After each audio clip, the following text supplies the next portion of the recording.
some of these stories, when you read those ancient, stories of Mesopotamian gods and everything, the symmetry in some of the historical literature in the Bible is mind blowing.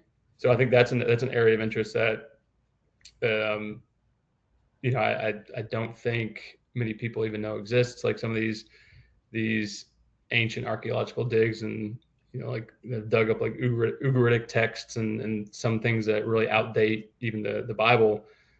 And then you kind of see, and Michael Heiser does a really good job of tying this to his book, The Unseen Realm.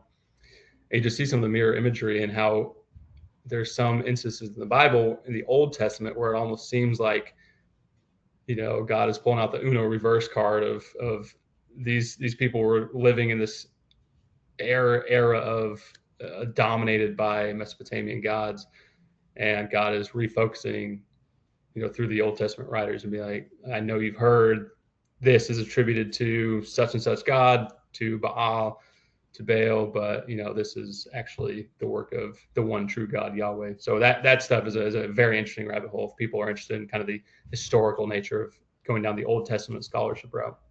Right on. Would it be fair to say that one of the main points you're trying to make with your book is that it's not about hatred for Jewish people or replacement? It's just that they're incorporated along with everybody at the chance for God's grace. Absolutely. So you put it beautifully. It's all, I don't adhere to dispensationalism or supersessionism. I don't think that the church replaced Israel. I think that the church is the fulfillment of the promises to Israel.